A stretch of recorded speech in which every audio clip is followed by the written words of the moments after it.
Okay, well, we'll go ahead and move forward, guys. I'm happy you're here this evening. I'm Jessica Beaven. If I had to move anywhere, I think I agree with everyone. I'm comfortable in Henderson. I'm born and raised in Henderson. We do like to go visit Hilton Head, South Carolina, which I love. And I'd also like to go to Paris, France at some point. Never really traveled out of the country, so I would love to do more of that as I get older. It's hard because I do have small children, 8 and a 5-year-old, so they keep me on my toes too. So the reason we pose this question, generally we start out with a question of things that we enjoy and we kind of look forward to. And so the reason we kind of put ourselves in that position is, we know if we're caregivers or we have a loved one that has a diagnosis of dementia or another form of dementia, um, that sometimes making several moves and moving from place is very difficult on them. And we should make moves minimal. So a lot of us said home because home is truly where our heart is and where we want to be. So, and then embracing an individual's reality each day is important. So a lot of times people who have dementia, and if you all deal with this or have a loved one, um, just don't know what each day will bring, whether they remember back from their adolescence or whether they're, here with us during a uh, current times. So just embracing that reality, if they, remember back where they grew up and that's kind of their reality, it's just important to remember, even though it is hard to embrace that reality, that they visualize as current. Allowing them to live in memories of the past can allow for stable moods.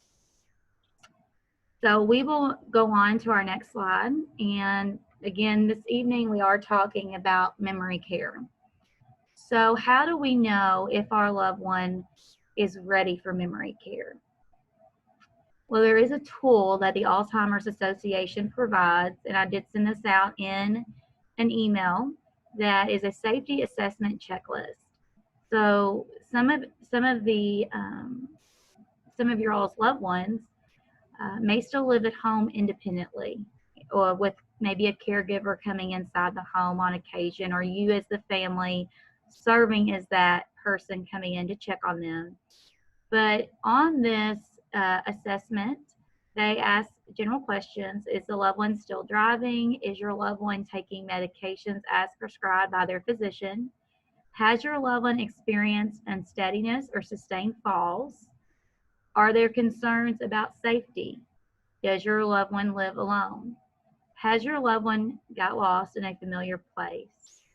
And if you go to this link that's at the bottom, and I will send this out in a separate link to your all's email, it really does help identify whether not only is it time, but are they safe with where they are? And having those conversations with their physicians, ensuring that you all are on the same page. And once you start not only looking through these questions as you ask yourself about your loved one, but also important to really, we've talked about personal care in a previous seminar, and how crucial it is to, bathe and ensure that that's being done, changing clothes regularly, changing depends if they're starting to have incontinence. A lot of these things, as they progress and as the disease progresses, are going to be signs that we should probably start initiating conversations with the memory care community. If that is the primary goal, is to get them in a place that's more secure and is not open all the time. Okay. So our conversation, our focus this evening is moving into a memory care community.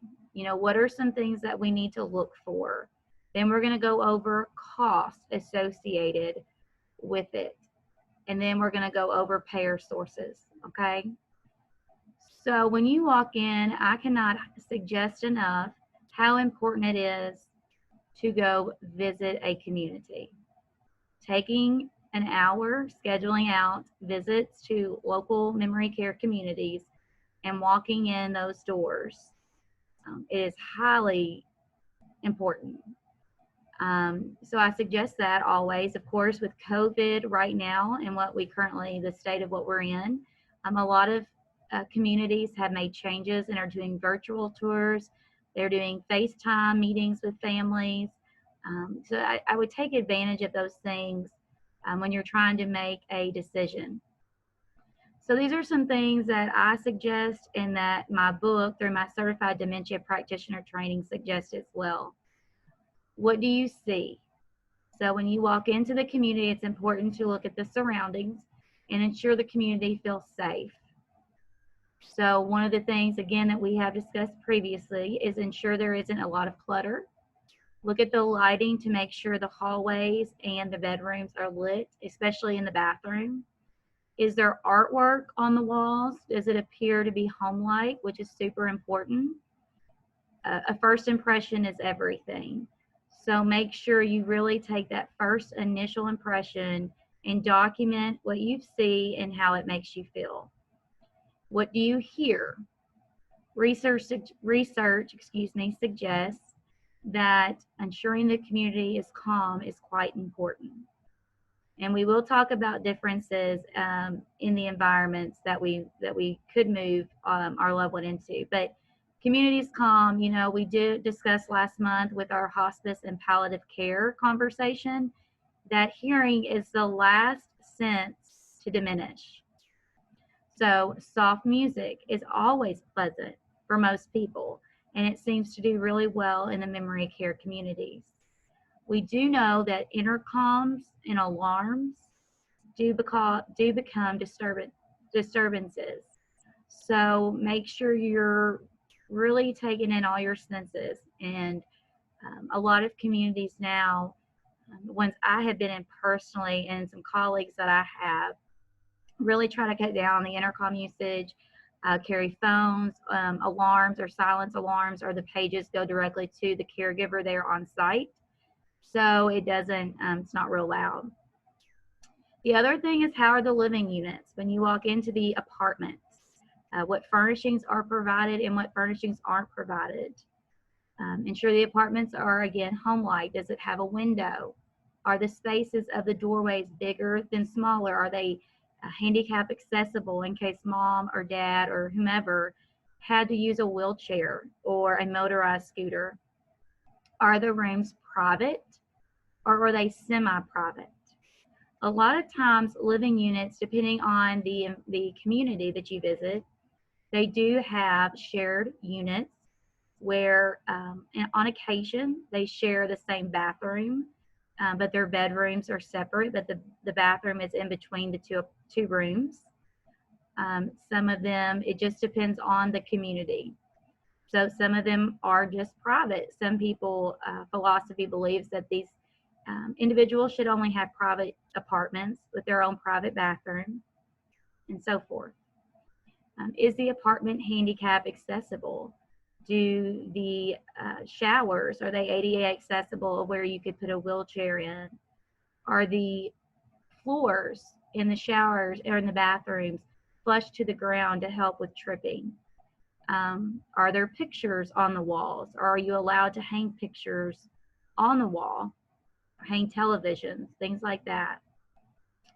And one thing I always, as being in this industry for over, I guess, 10 years now, I can't say enough about the staff that you meet.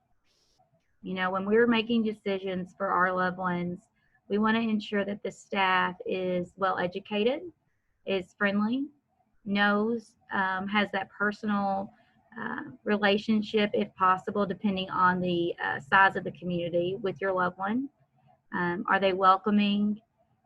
Ensure staff is trained. Ask them, are they trained by the Alzheimer's Association? What type of training does the staff receive? And make sure you ask questions. The activity director, there are some classes depending on the state. Also, you know, Alzheimer's Association does provide online classes as well for trainings for activity directors, aides, the nursing director back in those specific communities. So this is important when you're going in and you're really trying to make a, you know, executive decision and make an important decision, is to kind of put yourself in your loved one's shoes and make sure that all these things you're asking. So again, if you have questions you want to ask, write those down, and at the end, for people that haven't been on the call previously, we do take questions at the end, and I will do my best to answer those. The other thing that's important, probably one of the most important thing, is to have them define their levels of care. Okay, so in some communities, it just depends on what state. Usually, one of the things from my understanding and what I want to share with you all is assisted living communities are regulated state by state. So I know we have Bess, I believe, was from Tennessee. Being from Kentucky, as I go over the bridge in Evansville, Indiana, there are several assisted living communities that are able to provide medical care. Their model's a lot different than that of someone in Kentucky. So your assisted living models are regulated by state. So they're not always identical. Okay, so that's important to know. Your memory care communities are going to be the same way. So you have to, especially when you're looking for a residential memory care community that's not associated with a skilled nursing facility. Okay, so we don't currently have in Henderson, I'll just be honest, a memory care community that's part of a residential care setting. We do have Red Banks, which is our skilled nursing facility locally, that does have a memory care community that is secured as a locked unit for the safety of their residents. So make sure when you talk to either the sales director or the DON that you understand what levels of care they offer. And I mean that because if you do, one facility maybe be able to do a 2-person assist, another facility may be able to use Hoyer lifts.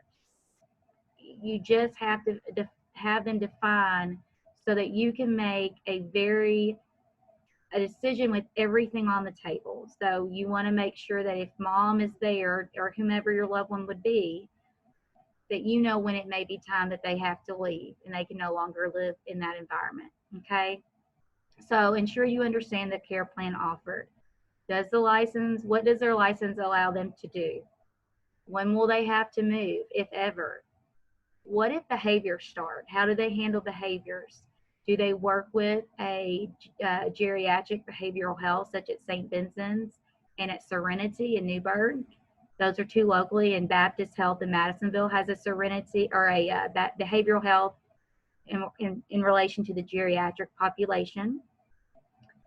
Ask about their relationships with outside sources. Do they have a connection or an agreement with a hospice, home health? Who's their medical director? Things like that. As you prepare and want to make informed decisions, it's important to have these answers and make sure that when they may make mom or your loved one leave. Ask them how many caregivers will be on site to take care of your loved one. It is crucial to know that, especially in this specialized care,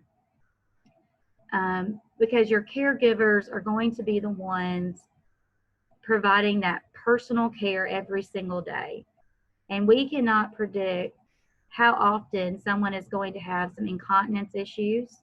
We can't predict how frequently they're going to want to, go for a walk or maybe get in the shower or, there's all these things that go into play.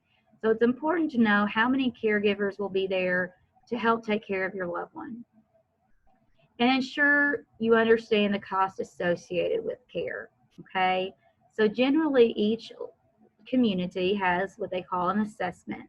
At my past, we called it a functional needs assessment, where we would go on site prior to admission and evaluate the individual's needs. And I recommend you all having a representative come meet your loved one. And if they're not comfortable with someone else, they can be whomever we need them to be to make that person feel comfortable, whether that be a church member or someone they may, just someone that that they would feel comfortable with being there at their home.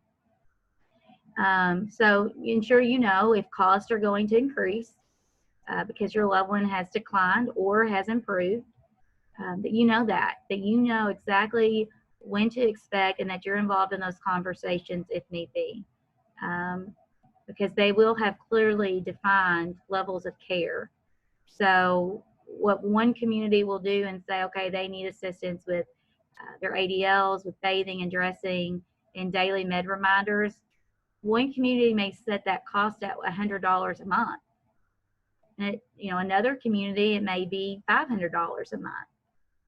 So you really have to understand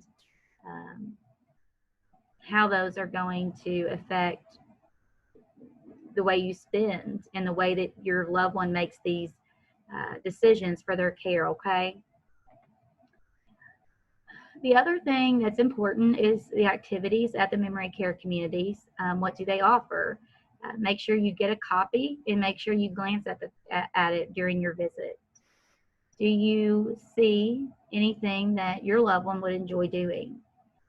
And some, as they develop and get further in the progression, sometimes they kind of recluse. They're not big on big groups of people. They prefer to do small group activities. So those are things that the memory care community needs to be made aware of. Mom doesn't really like bingo with 50 people. She'd rather play bingo with 3 other people. She's just not comfortable because of the noise in a setting, so that they can make a plan that fits her. Ensure they offer an activity assessment. So that's something else that we had done previously and where I was before, to ensure that every 6 months you would have a new group of residents that would move in. 6 months ago, it may have been the bingo and the cards. 6 months ahead, it could be something different. They may want to play Scrabble. They may want to do something different. So we have to ensure that our activities meet the needs of those residents. And something else, obviously, that we point out frequently in our conversations is to engage their senses. Sensory stimulation, a lot of memory care communities have these. It's reported to play a major part in helping with communication and reducing the agitation and sleep disturbances. My comment on this is daily activities should be meaningful, not just a diversion. Make sure programs are individualized to ensure needs are met for each client, and making it part of their care plan, and making sure that if the aides come in, try to see how they work as a team. If we're having behaviors and mom's having a bad day, well, maybe they could refer to the activity plan, and it says, well, she really enjoys playing memory or, a game or whatever it may be. Then maybe that's the way to alleviate those behaviors. So activities are a crucial part in memory care settings to ensure they're being active for one reason, but secondly, and keeping their mind active, but secondly, to ensure that they have other things outside of, sitting to keep them participating in around other people and not isolating themselves, okay? Okay. This is something that I know several people, and it is hard, and I'm gonna do my best to explain this, is how do you pay? Okay, so I'm gonna do the best to explain it as best I can. And I'm not as familiar with Tennessee, so I will maybe not have the answers, but I'd be happy to find answers. So how do you pay for memory care? Okay, so Medicaid is a state-funded program, okay? So Medicaid typically is a program that if someone spends down their assets, once they get to a certain threshold, if they live in a community that accepts Medicaid as a payer source, Medicaid will pay for the remaining room and board of their stay, okay?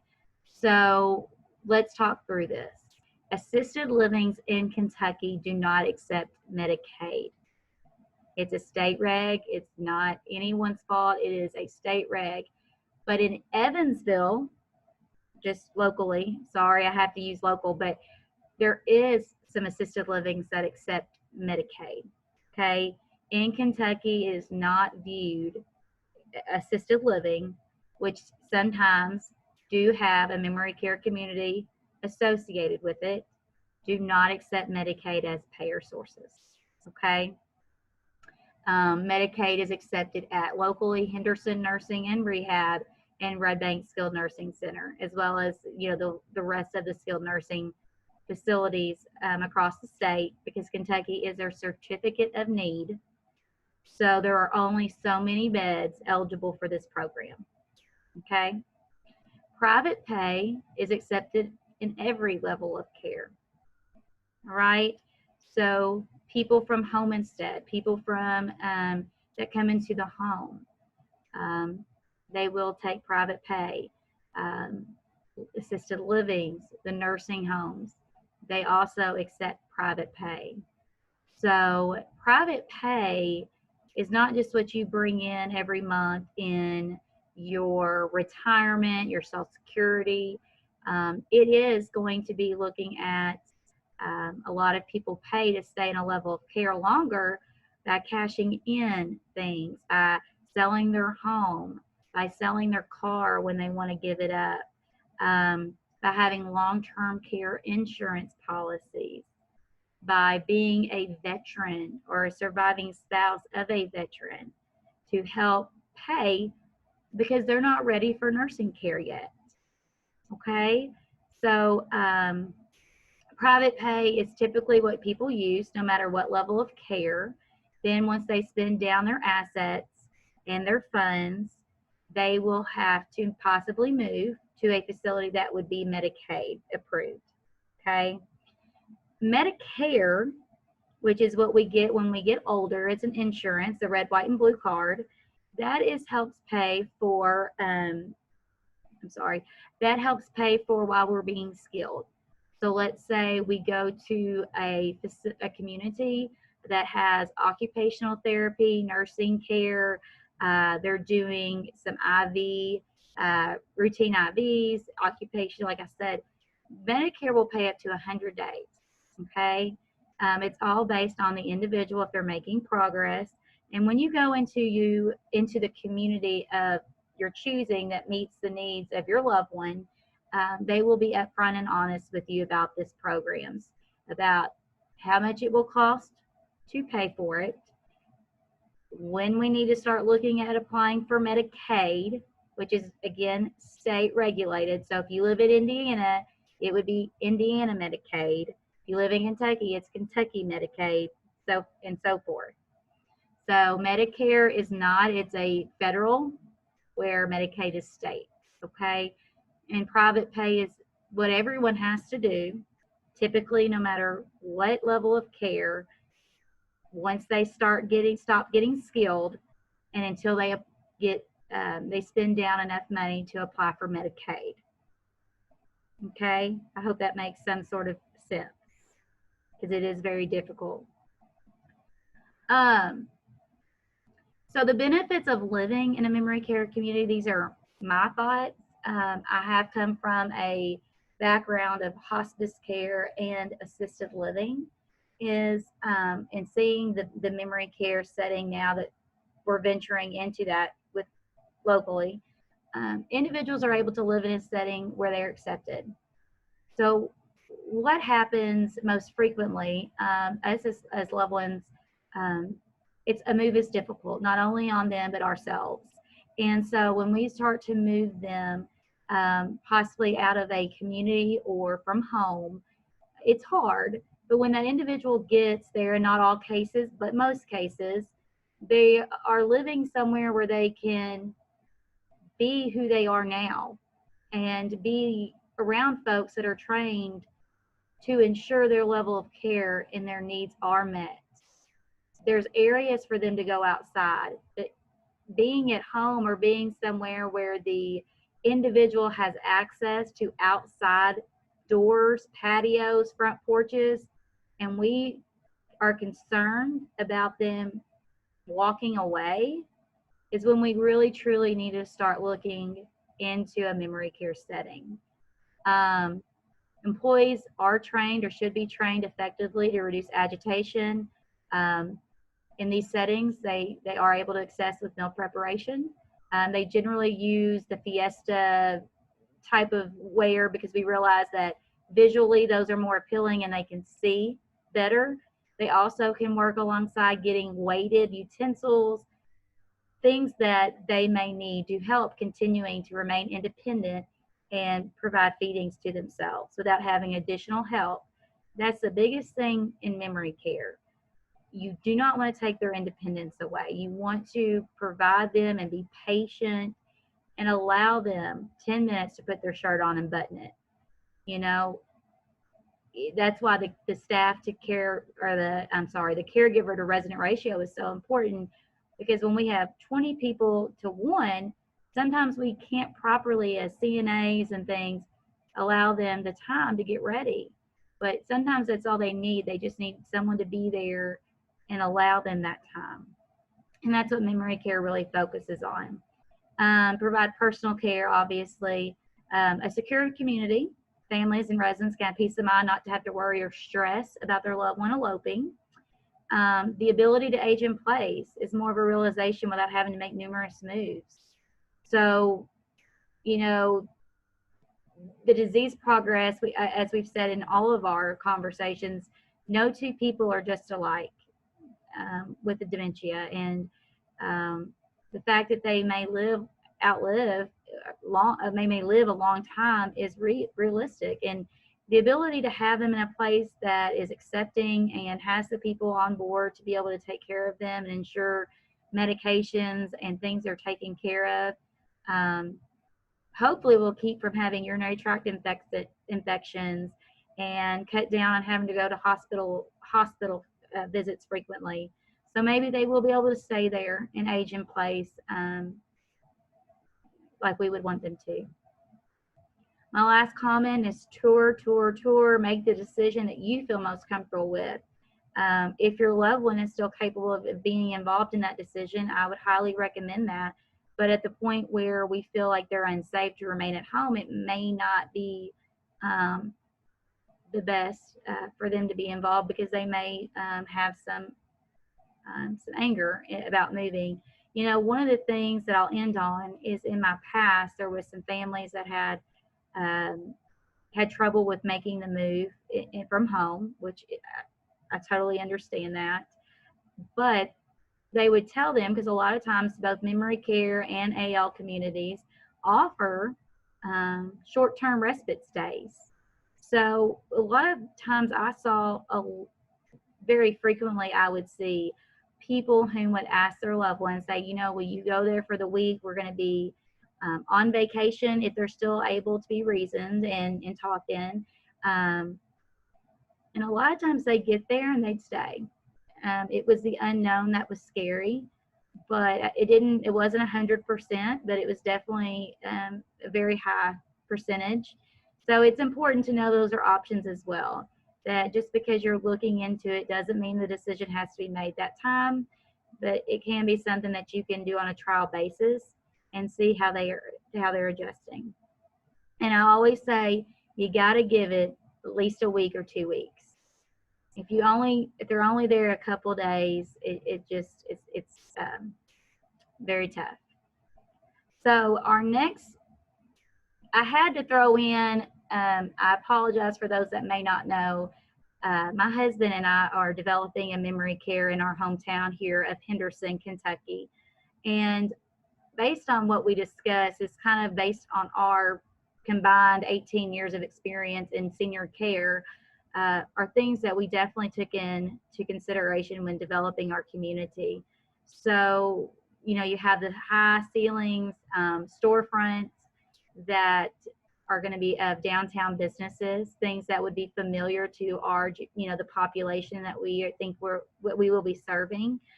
There will be things not in cases, but things they can actually touch, feel, see, and hear. And stores that if they take the sweet and low out of the grocery store, we're just going to let them take it and we'll replace it. You know, and it does have a walking path to encourage safe wandering. It does have all the things that we want for them to be able to engage with others and be in a safe place because they need to be. Also, all of the rooms that we designed are private apartments. We did not do any semi-private apartments. We felt like that these individuals, we did 24 private memory care units. So they're all studio units, which is just basically one large room with their own private bathroom and closet. And then they have access to about, back there, it's about 18,000 square feet. So they'll have a cafe that they can come out and eat. The ceilings are high for natural light. And so that is our concept of what we discussed tonight for memory care. And at this time, I'm going to ask you all just to kind of read through these and jot down whether you believe the answer is true or false. And then I'll give you a couple minutes, and then I'll go through them one by one together.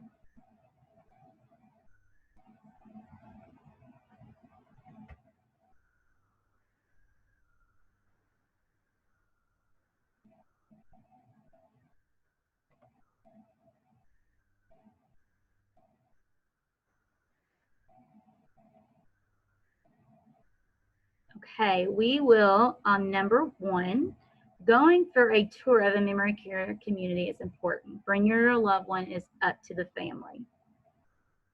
I really hit that home tonight, how important a tour is. So that answer is true. Levels of care are defined by each community and their regulations. That is also true. All communities accept the same payer sources. It's false. Planning and asking questions is crucial to ensure effective care for your loved one. As well as true.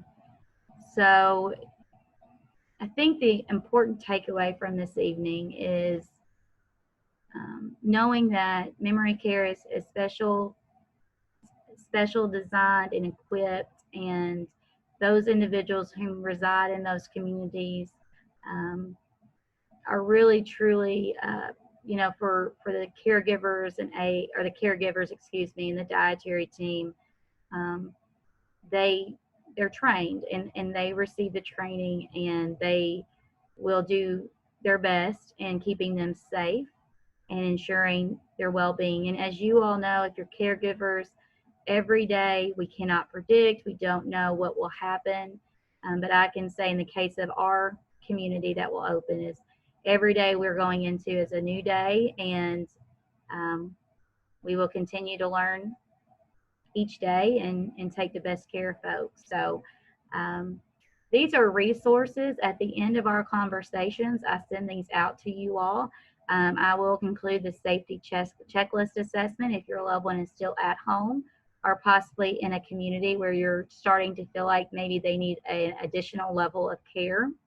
I also think it's important, based on our conversation from last month, to remind you all that the 5 wishes it serves as a living will, and it has to have a signature, either a notary or 2 witnesses, but it is a document that is approved in most states.